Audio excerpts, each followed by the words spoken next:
কেননা শাহ ওলিউল্লাহ দেহলভী রহমাতুল্লাহি আলাইহির কাছে এক পাদ্রী এসে বলে, ওরে শাহ, তোমরা যেই ধর্ম পালন করো সেই ধর্ম আসল ধর্ম না, তোমাদের নবী আসল ধর্ম নবী না, তোমাদের কিতাব আসল কিতাব না, তোমাদের ধর্ম মিথ্যা, তোমাদের নবী মিথ্যা, তোমাদের কিতাব মিথ্যা। এবার শাহ ওলিউল্লাহ দেহলভী রহমাতুল্লাহি আলাইহি পাদ্রীকে ডাক দিয়া বলে, আরে পাদ্রী, তুমি যে আমাদের ধর্মকে মিথ্যা পালন করছো, মিথ্যা বলছো, তোমাদের ধর্ম কি আসল ধর্ম নেই? আহা, আমাদের ধর্ম আসল, আমাদের নবী হলো আসল, আমাদের কিতাব হলো আসল, আমরা হলাম আসল উম্মত, আমরা হলাম আসল আল্লাহর বান্দা, তোমরা আসল বান্দা না।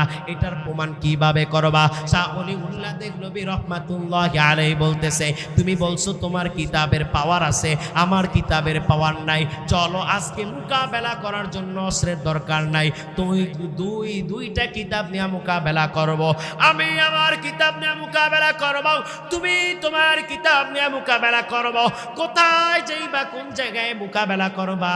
এবার পাদ্রী বলতেছে, মুসলমানের মসজিদে মোকাবেলা করা যাবে না। কি জন্য? বাতিল নিজেই জানে যে সে বাতিল, ঠিক না বেঠি? বাতিল যে বাতিল সে নিজেও জানে যে আমি বাতিল।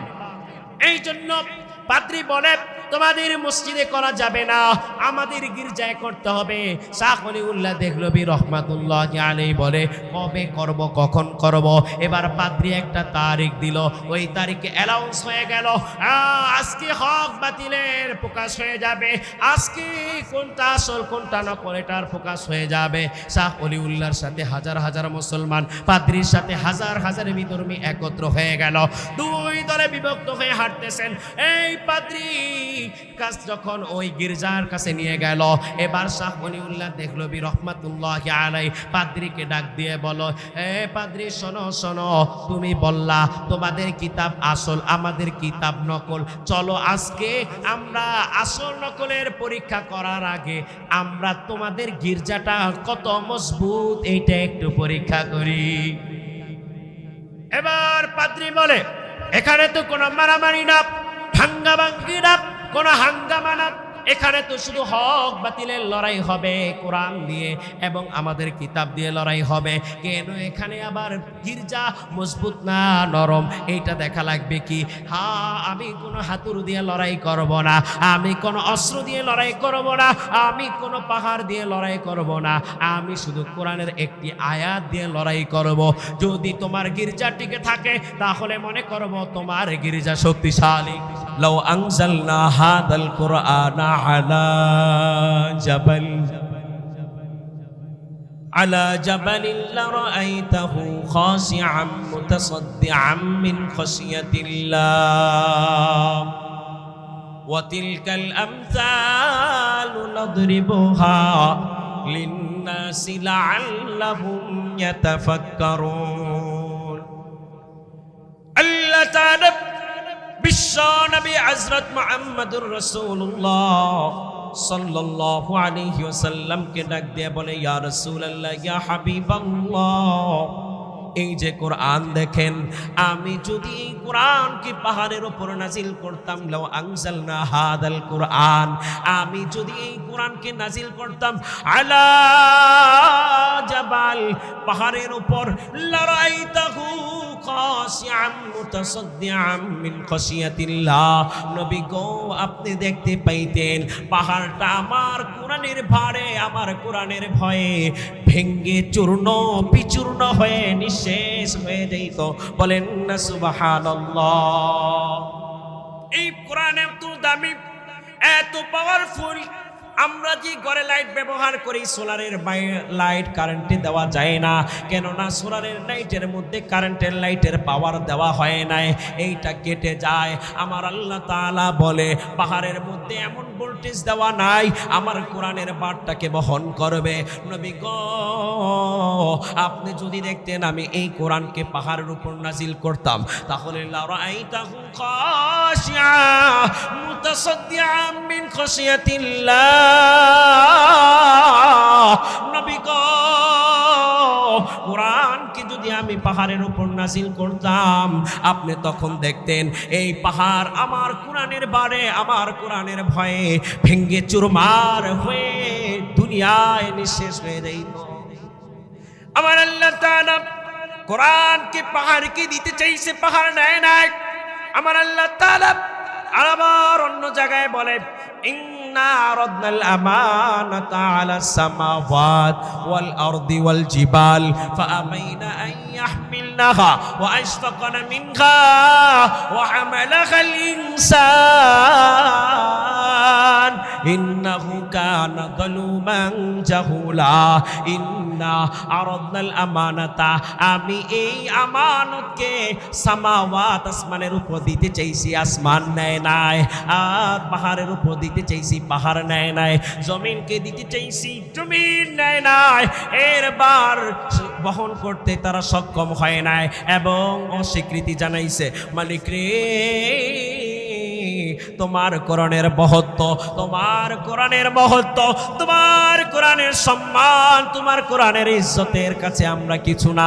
ওগো আল্লাহ, আমরা এই কোরআনের ভার বহন করতে পারবো না। আমার আল্লাহ তাআলা বলতেছেন আয়াতের শেষে, ওয়া হামালাহাল ইনসান, এই কোরআনটা বহন করেছি মানুষ। বলেন না সুবহানাল্লাহ। কে বহন করেছে? মানুষ বহন করেছে। আমার আল্লাহ তাআলা বলে ইন্নাহু কানা যালুমান জাহুলা। তাহলে প্রথম পাহাড়কে দিতে চাইছে, পাহাড় নেয় নাই। আসমানকে দিতে চাইছে, আসমানও নেয় নাই। জমিনকে দিতে চাইছে, জমিনও নেয় নাই। নিচে কে? মানুষ। মানুষ নেওয়ার কারণে মানুষ কেমন দায়মি হয়েছে এটা জানেন? ইন্না হাদাল কুরআন ইয়াহদি লিল্লাতী হিয়া আকওয়াম ওয়া ইউবাশশিরুল মুমিনিনা আল্লাযীনা ইয়ামালুনাস সালিহাত ওয়া ইউবাশশিরুল মুমিনিনা আল্লাযীনা ইয়ামালুনাস সালিহাতি আন্না লাহুম আজরান কারীমা। বলেন না সুবহানাল্লাহ। ইন্না হাদাল কুরআন, দুনিয়ার মানুষ, এই যে কোরআন দেখো, এই কোরআনটা এমন, তুমি মানুষ যদি এই কোরআনটাকে বহন করো, তোমার জীবনের মধ্যে এটাকে ফিট করে নাও, এই কোরআন তোমাকে এমন পথ দেখাবে যেটা সরল সঠিক পথ, যেটা অবলম্বন করলে জাহান্নামের পথ চিনতে পারবা, যেটাকে অবলম্বন করলে জান্নাতের পথ চিনতে পারবা, যেটাকে অনুধাবন করলে, বহন করলে, কোরআনটা তুমি বুঝতে পারলে কোনটা তোমার জন্য হালাল এইটা বুঝতে পারবা, কোনটা তোমার জন্য হারাম এইটা বুঝতে পারবা। আমার আল্লাহ তাআলা বলতেছেন এমন সঠিক পথে তোমাকে নিয়ে যাবে কোরআন, তুমি সমস্ত কিছু তোমার কাছে স্পষ্ট হয়ে যাবে। বলেন না সুবহানাল্লাহ। এই যে কোরআন আমরা বহন করছি, বহন করলে লাভ কি? আমাদেরকে কোরআন, এই যে আমরা গাড়িতে উঠি না, মোয়াখালীর গাড়িতে উঠলে গুলিস্তান থেকে আমাদেরকে মোয়াখালী নিয়ে যায়, ঠিক না ঠিক? এই যে কোরআন নামক গাড়িটায় আমরা উঠলাম, কোরআন আমাদেরকে এমন সঠিক পথে নিয়ে যাবে যেটার মাধ্যমে রাতের চাঁদ যেমন স্পষ্ট, দিনের সূর্য যেমন স্পষ্ট, তেমনি ভাবে দুনিয়ায় চলার পথে কোনটা হালাল, কোনটা হারাম, কোনটা জান্নাত, কোনটা জাহান্নাম, কোনটা জায়েজ, কোনটা না জায়েজ, সেই পথে আমাদেরকে নিয়ে যাবে। বলেন না সুবহানাল্লাহ। শুধু এই পথটা দেখাইলো, এইটার মাধ্যমে কি আমরা সন্তুষ্ট হয়েছি? না। আমার আল্লাহ তাআলা বলতেছেন ওয়া ইউবাশশিরুল মুমিনিনা আল্লাযীনা ইয়ামালুনাস সালিহাত আন্না লাহুম আজরান কাবীরা। বান্দারে, এই কোরআনের মধ্যে তোদেরকে নামাজের কথা বলা হয়েছে, হজের কথা বলা হয়েছে, রোজার কথা বলা হয়েছে, পর্দার কথা বলা হয়েছে, মা বাবার সাথে সদাচরণের কথা বলা হয়েছে, স্ত্রীর হক আদায় করার কথা বলা হয়েছে। এই যে নেক আমল যদি করতে পারো, কোরআন তোমাদেরকে সরল সঠিক পথে নিয়ে যাবে। এবং আয়ুবাশশিরুল মুমিনিন, কোরআন তোমাদেরকে এমন প্রতিদানের সুসংবাদ দিবে যে এই প্রতিদানটা আমার আল্লাহ তাআলা বলে আন্না লাহুম আজরান কাবীরা। বলেন না সুবহানাল্লাহ। এমন প্রতিদানের সুসংবাদ দেয় যেটা মহা মহা বড় প্রতিদান আমার আল্লাহ তাআলা দিবে। ও দুনিয়ার মানুষ, আমার আল্লাহ তাআলা বলে কোরআন যদি বহন করো তাহলে তোমাদেরকে সরল সঠিক পথে নিয়ে যাবে এবং জান্নাতের সুসংবাদ দিবে। এই বলে কোরআন খেন্ত না, কোরআন যদি বহন করো তাহলে আমার আল্লাহ তাআলা বলেন এই যে কোরআন, ওয়ানুনাজ্জিলু মিনাল কুরআন মা হুয়া শিফাউ ওয়া রাহমাতুল লিল মুমিনিন। আরে মানুষ শুনে নাও, এই যে কোরআন তোমরা যদি এটা বহন করো, এটা মেনে চলো, তাহলে তোমাদের জন্য এই কোরআন শিফা হয়ে যাবে। বলেন না সুবহানাল্লাহ। শেফা বোঝেন, রোগের আরোগ্য হয়ে যাব। আল্লাহ তাআলা যখন বলল, এখন আমাদের মনে প্রশ্ন জাগতে পারে, কোরআন তেলাওয়াত করার মাধ্যমে অসুস্থ থেকে সুস্থ হতে পারবো কিভাবে? আমার নবী বলে, দুনিয়ার মানুষ শুনে নাও, কোরআনের মধ্যে আল্লাহ তাআলা প্যারাসিট আমল সূরা দিয়েছে, অ্যান্টিবায়োটিক সূরা দিয়েছে, 500 পাওয়ারের অ্যান্টিবায়োটিক সূরা দিয়েছে, 1000 পরিমাণ 1000 পাওয়ারের অ্যান্টিবায়োটিক সূরা দিয়েছে। কোরআন তুমি যদি অবলম্বন করো, কোরআন অনুযায়ী জীবন যাপন করো, আমার নবী বলে, দুনিয়ার মানুষ শুনে নাও, কোরআন তোমার প্রথম রোগের জন্য প্যারাসিটামল দিবে, তুমি সুস্থ হয়ে যাইবা। যদি না সুস্থ হও, 500 পাওয়ারের অ্যান্টিবায়োটিক দিব, তাও যদি সুস্থ না হও, তাহলে তোমাদেরকে 1000 পরিমাণ অ্যান্টিবায়োটিক দিবে। কোরআন যদি বহন করো, কোরআন তোমাদেরকে জান্নাতে না নিয়ে ছাড়বে না। বলেন না সুবহানাল্লাহ। এখন আমরা বলবো, কেমন রোগ? রোগ কয় ধরনের? জিসমানি, রুহানি। একটা হলো শারীরিক, আরেকটা হলো মানসিক। রোগ কয় ধরনের? আমার আল্লাহ তাআলা বলে, কোরআন যদি তুমি অনুধাবন করো, তোমার এলাকায় একটা গানের মজলিস হচ্ছে, তোমার বন্ধুরা ডাক দিয়ে বলল, সুজন চল, অমুকের বাড়িতে আজকে গান হচ্ছে, সাকরাইল হচ্ছে, সাউন্ড বক্স আনছে, ওখানে গান হবে, সারা রাত মেয়ে নিয়ে লাফালাফি হবে, মদ পান করব। তোমার মধ্যে যদি কোরআন থাকে, প্রথমে তোমাকে প্যারাসিটামল দিবে। না না না, ভূমিকম্পের মাধ্যমে কত ভূমি তো ধসে গেছে, ভূমিকম্পের মাধ্যমে কত বিল্ডিং তো ধসে গেছে।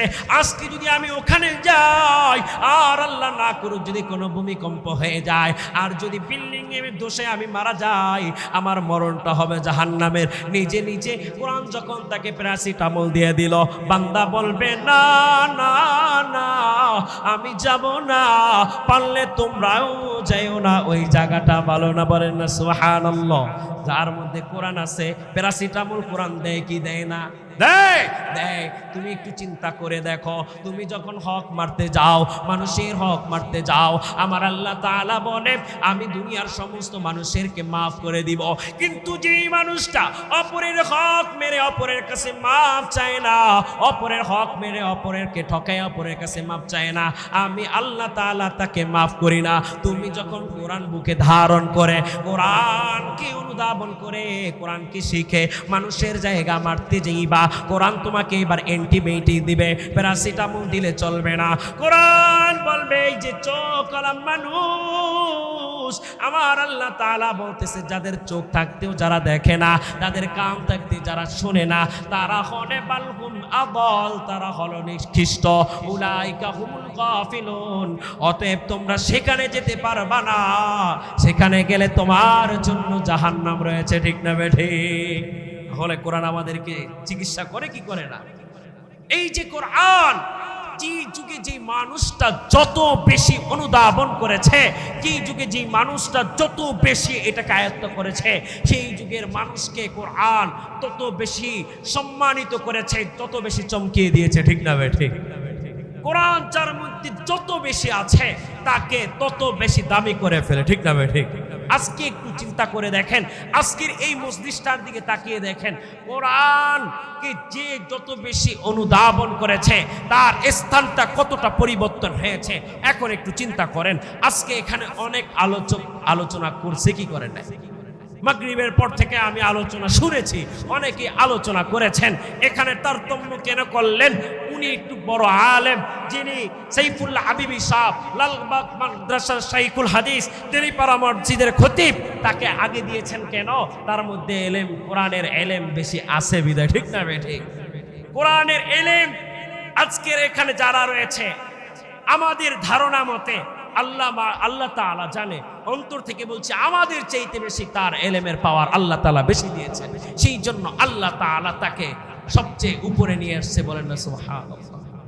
কোরআন যার মধ্যে যত বেশি প্রবেশ করবে, তিনি কত বেশি মূল্যবান হবে। একটু বুঝাই, দুনিয়ার মধ্যে সবচেয়ে সব মানুষের মধ্যে সবচেয়ে শ্রেষ্ঠ হলো ওলামায়ে কেরাম।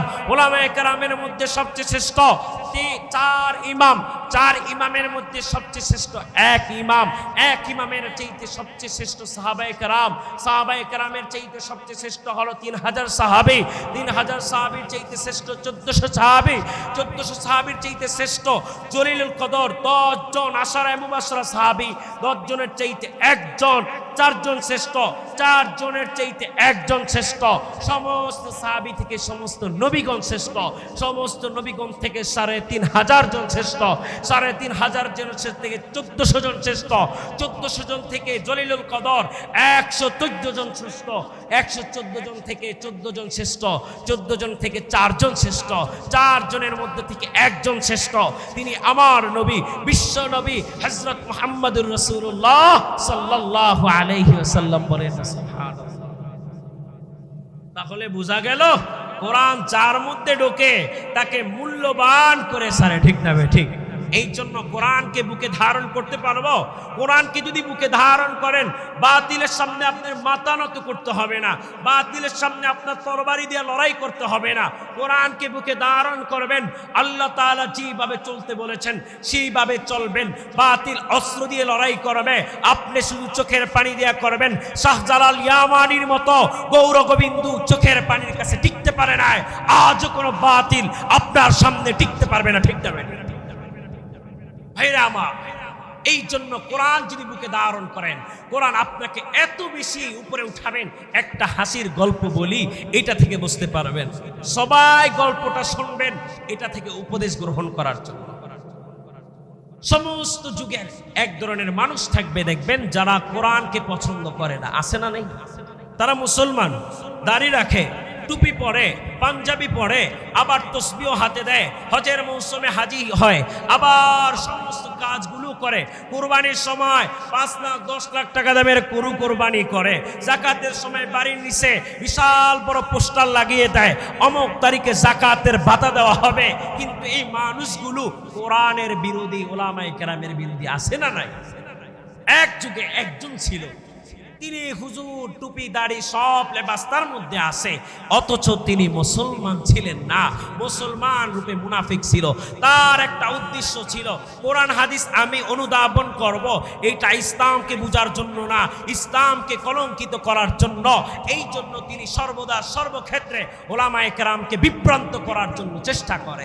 একদিন তিনি দুপুরবেলা একটা মাদ্রাসার বারান্দার পাশ দিয়ে অতিক্রম করতেছে, তখন দেখতেছে এক তলাবে ইলম তেলাওয়াত করতেছেন, কোরআন হাদিস পড়তেছেন।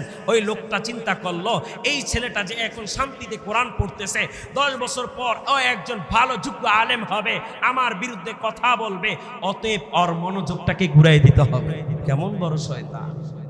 এই যুগে আছে, আছে। এই লোকটা চিন্তা করলো, এই যে ছেলেটা কোরআন পড়তেছে, কোরআনের ইলম ঢুকাচ্ছে, এই ছেলেটা যদি কোরআন পড়ে বড় আলেম হয়ে যায়, হকের পক্ষে কলম ধরবে, বাতিলের বিপক্ষে কলম ধরবে, তখন আমরা বিপদে পড়ে যাব। এই ভেবে তিনি ওই ছাত্রকে যায় বলে, আসসালামু আলাইকুম হুজুর, কেমন আছেন? ছাত্রটা এই লোকটাকে ভালো বলে জানে, এই লোকটার মুখে সালাম আসার কথা না, যদি সালাম দিছে তাহলে তার মনে শয়তানি আছে। ছাত্রটা বলতেছে, ওয়ালাইকুম আসসালাম, হাজী সাহেব কিছু বলবেন? হাজী সাহেব বলতেছে, অনেক দিন ধরে একটা ফতুয়া জানার জন্য অনেক যোগ্য আলেম খুঁজি, কাউকে পাই নাই। তোমার চেহারা দেখে মনে হয় তুমি আমার এই ফতুয়াটা দিতে পারবা, আমি তোমার কাছে আসছি, আমার এই মাসালার সমাধান করে দাও। ছাত্রে মনে মনে বলে, এরে শয়তানের মুখে রাম রাম, এই শয়তান তো কোনো মাসলা জানার জন্য আসে নাই, যদি কোনো মাসলা জিজ্ঞাসা করে তাহলে সেইটাকে আমাকে অপমান করার জন্য করবে। এই জন্য ওর সামনে যদি আজকে হেরে যাই তাহলে ও বিজয় হবে, আমি হেরে যাব। আমি কোরআনের পথে আসি, আমি যদি হেরে যাই কোরআন হেরে যাবে, ও যদি জিতে যায় বাতিল জিতে যাবে।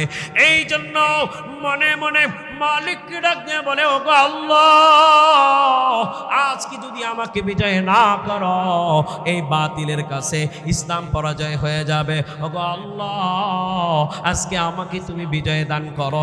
এই মনে করে হাজী সাহেবকে ডাক দিয়ে বলে, হাজী সাহেব আপনার কি প্রশ্ন আছে এবার আমার সামনে উপস্থাপন করে। হাজী বলতেছে, আমার বাড়ির নিচতলায় একটা পানির হাউস আছে, হাউসের মুখটা খোলা ছিল, সেখানে একটা ইঁদুর পরে মারা গেছে। পানির বিধানটা এখন কি, পানিটা পাক না না পাক এইটা বলে দেন। চিন্তা করলো, আইরে এবার তিনি আমাকে প্রশ্ন করছে, এখন যদি বলি পাক তাহলে আমাকে পেঁচাবে, আর বলি যদি না পাক তাহলে আমাকে পেঁচাবে। মনে মনে আল্লাহকে ডাক দেয়া বলে, ওগো আল্লাহ, তুমি তো আমাকে হিন্দুর ঘরেও দিতে পারতা, তুমি তো আমাকে খ্রিস্টানের ঘরেও দিতে পারতা, তুমি আমাকে ইহুদির ঘরে দিতে পারতা। না না না আল্লাহ, তুমি আমাকে ভালোবেসে মুসলমানের ঘরে জন্ম দিলা। মুসলমান দাবিতে নামের শুরুতে মোহাম্মদ লাগাইলাম, মুসলমান দাবিতে নামের শেষে ইসলাম লাগাইলাম। ওগো আল্লাহ, তুমি আমাকে মুসলমান বানাইয়া কোরআন থেকে দূরে রাখতে পারতা, ইসলাম থেকে দূরে রাখতে পারতা। ওগো আল্লাহ, তুমি আমাকে রাখো না, আজকে আমাকে তুমি কোরআন শিক্ষা করাইছো। ওগো আল্লাহ গো, তোমার কাছে সাহায্য চাই। তুমি যদি আমার হয়ে যাও, দুনিয়ার সমস্ত বাতিল মিলে আমার কোনো ক্ষতি করতে পারবে না। পারবে? পারবে না। এবার ছাত্রটা বলতেছে, হাজী সাহেব আপনি প্রশ্ন করেছেন, কিন্তু প্রশ্নের অনেকটি সূরত রয়েছে, এইটা আসল কথা বলছেন, এইটার সাথে আরো কিছু পড়া কথা আছে, সমস্ত কিছু যদি আমাকে স্পষ্ট করে দেন তাহলে আপনার প্রশ্নের উত্তর দিতে সহজ হবে। এবার হাজী বলতেছে, এই যে পানির বিধান চাইলাম, এইটার আবার কয়েক সূরত কি এটা আমি বুঝলাম না। এবার ছাত্র শুরু করলো, আঙ্গুল নেন, আঙ্গুলের করের মধ্যে আঙ্গুলের মাথা লাগান। এক নাম্বার, ইঁদুর যে গোত্রের মধ্যে পড়লো, হাউজের মধ্যে পড়লো, এটার দুই সূরত হতে পারে। এক নাম্বার, কেউ মেরে ফেলাইছে, না হয় এটা নিজে নিজে পড়ছে। যদি মেরে ফেলে তাহলে দুই সূরত, এইটা মরার সাথে সাথে ডুবে গেছে, না হয় পানিতে ফুলে ভেসে গেছে। যদি এইটা ভেসে যায় তাও দুই সূরত, বেশি গিয়ে এইটার কালারটা পরিবর্তন হয়ে গেছে, না হয় পরিবর্তন হয় নাই। যদি কালারটা পরিবর্তন হয় তাও দুই সূরত, এইটার কালার পরিবর্তন করার সাথে সাথে পানির কালার পরিবর্তন হয়ে গেছে। এবার হাজী সাহেবকে বলে, পানির কালার যদি পরিবর্তন হয়ে যায় তাও দুই সূরত, পানির কালারের সাথে পানির তরলতা পরিবর্তন হয়ে গেছে। যদি তরলতা পরিবর্তন হয়ে যায় তাহলে দুই সূরত, তরলতার সাথে পানির ঘেরানো পরিবর্তন হয়ে গেছে। পানির ঘেরান যদি পরিবর্তন হয়ে যায়, ও হাজী সাহেব স্পষ্ট করেন, ইঁদুরটা মনে হয় ফেটে গেছে, না হয় ফাটে নাই। যদি ফেটে যায় তাও দুই সূরত, ফেটে গিয়ে গোস্তগুলো আলাদা হয়ে গেছে, না হয় গোস্তগুলো আলাদা হয় নাই। যদি গোস্ত আলাদা হয়ে যায় তাও দুই সূরত, গোস্তের সাথে হাড়ও আলাদা হয়েছে। হাড় যদি আলাদা হয়ে যায় তাও দুই সূরত, যে হাড়গুলো আলাদা হয়ে একটা একটার সাথে মিলে আসে, না হয় আলাদা আলাদা হয়ে গেছে। এবার হাজী সাহেব মাথাটা নিচে নামাইলো, মোল্লা রে একটা প্রশ্ন করলাম, মোল্লা দুই সূরত করতে করতে এই পর্যন্ত আসলো, আরো তো কত সূরত দেখতেছি, যদি 1 ঘন্টা দাঁড়াই দুই সূরত করতে করতে মরণ আসবে, সূরত শেষ হবে না। এবার বাতিল বলতেছে, হুজুর বাড়িওয়ালার কাছে প্রশ্নটা হল করে আসি জায়গা। এই যে কোরআনের ইলম থাকার কারণে বাতিলের সামনে বিজয় দান করছেন কে? এই কোরআন আমাদের বুকে ধারণ করা দরকার আছে কি নাই? এই কোরআন বুকে ধারণ করলে কেমন লাভ হবে জানো? ও বাবা, তোমরা কেমন বরকতপূর্ণ সৌভাগ্য মা বাবা হবা জানো? মালিক ইবনে দিনার রাহমাতুল্লাহি আলাইহি একজন আল্লাহ তাআলার প্রিয় বান্দা, প্রিয় আবেদ, আল্লাহ তাআলার প্রিয় ওলি। প্রতিদিন আসরের নামাজের পর রিয়াদাতুল বাদানিয়া বডি ব্যায়াম করার জন্য বিকাল বেলা আসর থেকে মাগরিব পর্যন্ত হাঁটা চলা করেন। হাঁটার জন্য বাজারে যান না, রাস্তায় যান না, হাঁটার মধ্যেও যেন আল্লাহ তাআলার কথা স্মরণ থাকে, সেই জন্য তিনি কবরস্থানে চলে যান, কবরের পাশে পাশে হাঁটেন আর কবরের বাসীর জন্য দোয়া পেশ করতে থাকেন। হাত তুলে বলেন, ও আল্লাহ, দুনিয়ায় কত বন্ধু ছিল একসাথে খেলতাম, কত বন্ধু ছিল একসাথে গাইতাম, কত বন্ধু ছিল একসাথে শুইতাম, কত আদরের মা বাবা ছিল, সবাই তো চলে গেল গো আল্লাহ।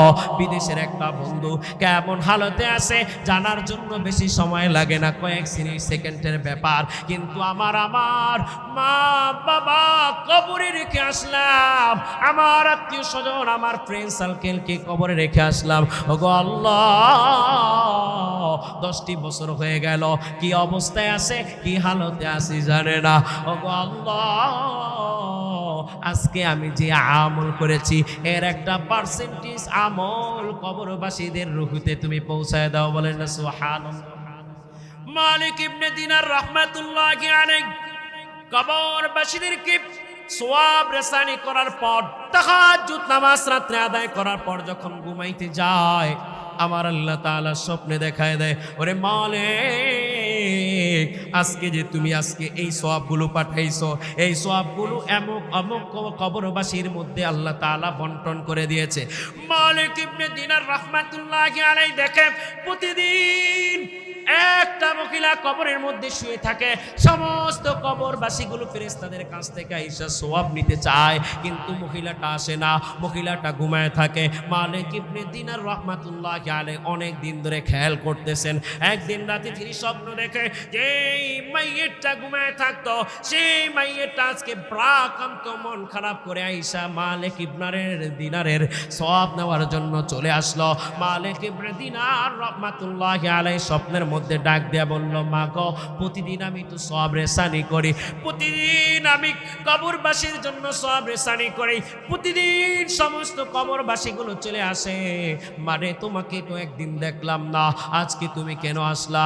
এবার মহিলা চোখের পানি সেরে সেরে যা বলে, আরে মালিক, আমি দুনিয়াতে অনেক কষ্ট করে জীবন যাপন করেছি, এই কষ্টের জীবন যাপনের মাধ্যমে আমার একটা আদরের সন্তান ছিল, তাকে আমি কোরআনের কাজে ভর্তি করে দিয়েছি, আলিফ লাম পড়েছে, কোরআন পড়েছে, কোরআন হেফজ করেছে।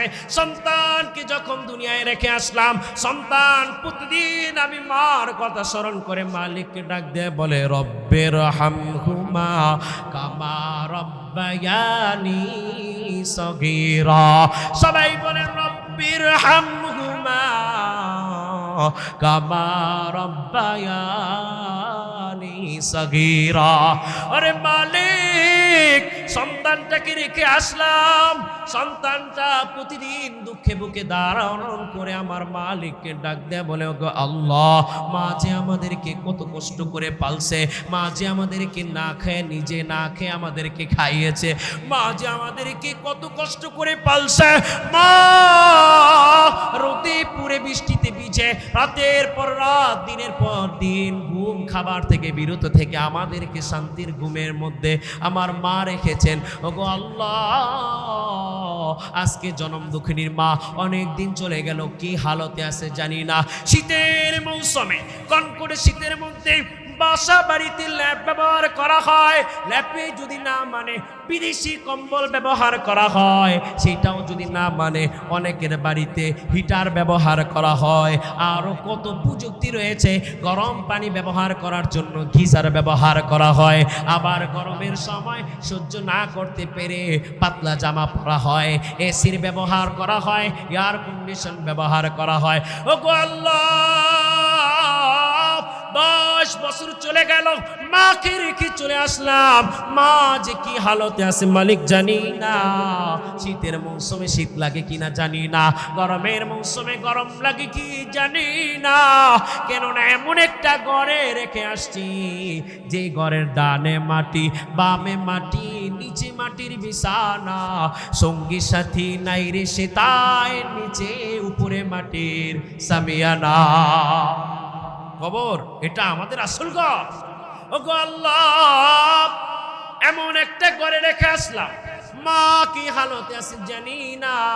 ওগো আল্লাহ, মা আমাদেরকে ছোটবেলা যেইভাবে পালতেন, আল্লাহ কবরে আপনি আমার মাকে সেইভাবে পালেন।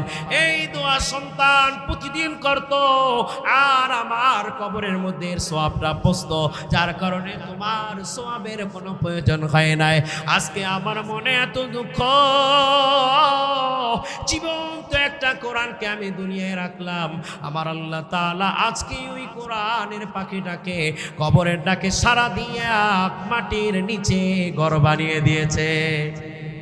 এবার মালিক ইবনে দিনারের কাছে এসে বলতেছে, ও মালিক, এই জন্য আজকে তোমার সওয়াবটা আমার কাছে অনেক বড়। ওরে মালিক, তোমার সওয়াবটা আমার কাছে কেমন বড় জানো নি?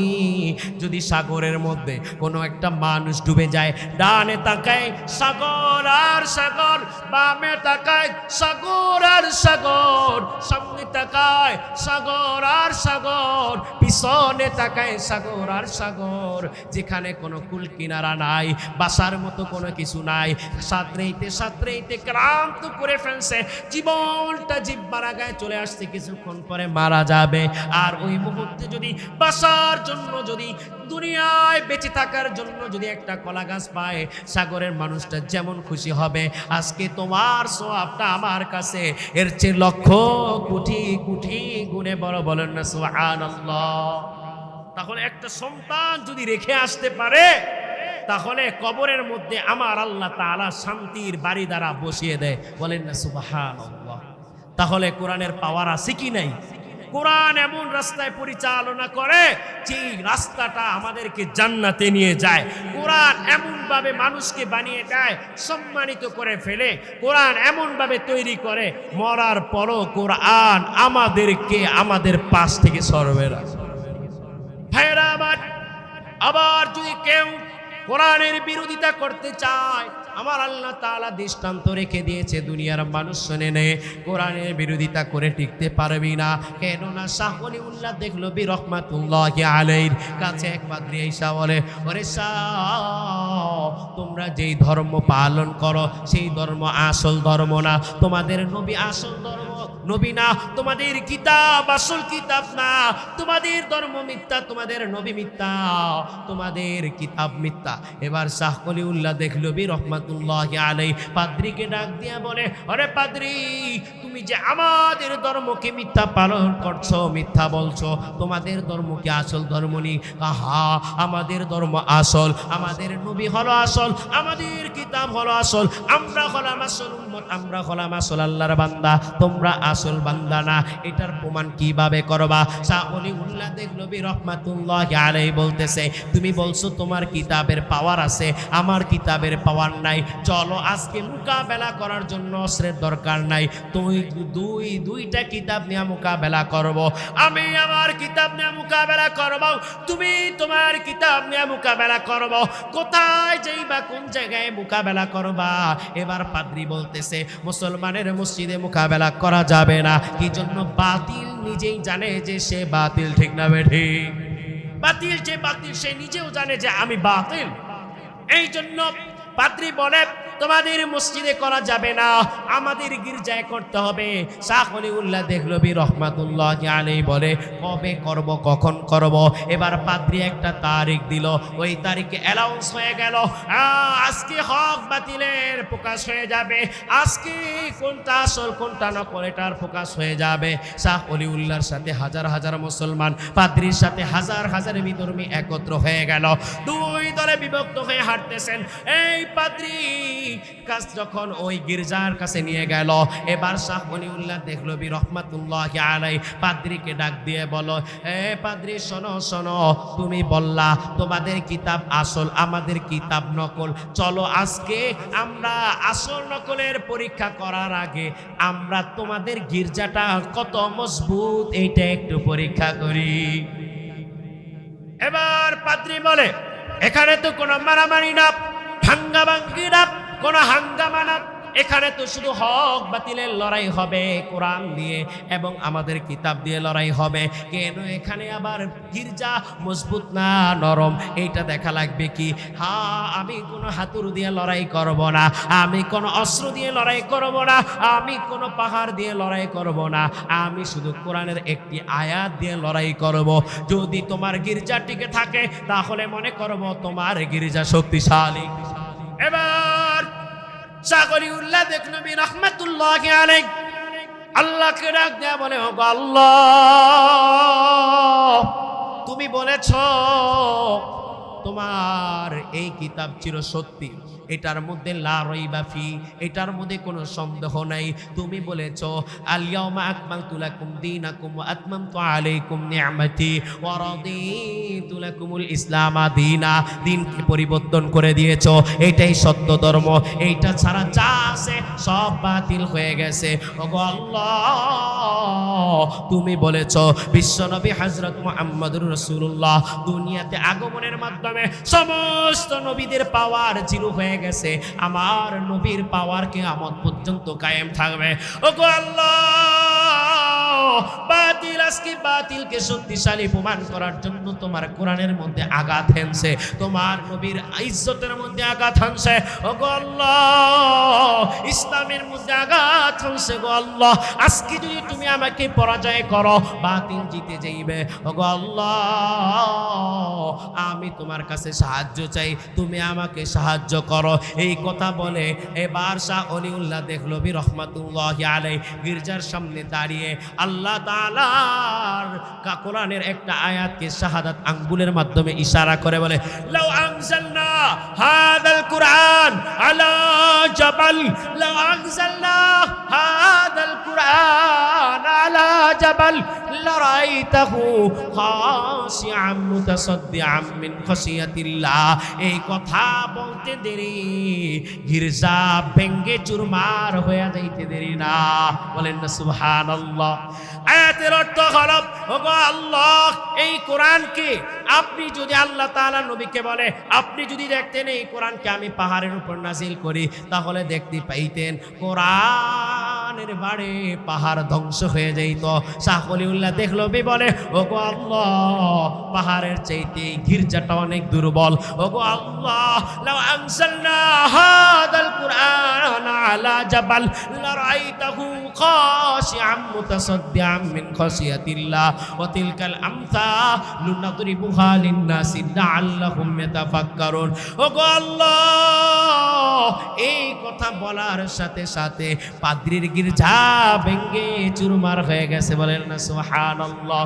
সারে জাহা মুখালিফ फिर ना कुछ नुकसान है, सारे जहां मुखालिफ फिर ना कुछ नुकसान है, गम नहीं कुछ डर नहीं जब रहमते रहमान है।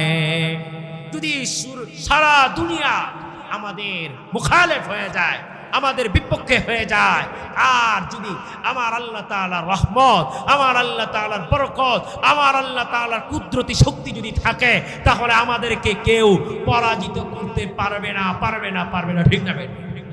বাতিল নমরুদের রূপ নিয়ে আগমন করেছিল, আল্লাহ তাআলা হকের মাধ্যমে ইব্রাহিম আলাইহিস সালাতু ওয়াস সালামকে পাঠিয়ে নমরুদকে পরাজিত করছে, কি করে নাই?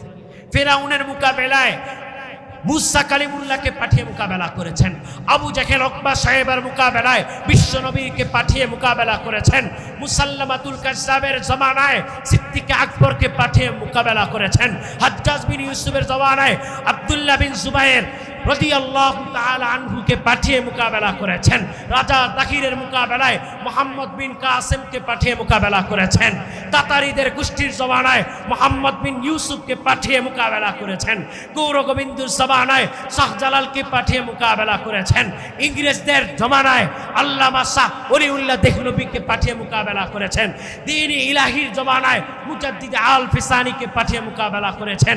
এই জমানায় যারা তাসলিমা নাসরিনের রূপ ধারণ করে আহলে কোরআনের নামে, আহলে হাদিসের নামে কোরআন ও ইসলামের বিপক্ষে অবস্থান করবে, আল্লাহ তাআলা সেই যুগের মতো কোরআনের ধারক বাহক পাঠিয়ে এখনো মোকাবেলা করবে। ঠিক না?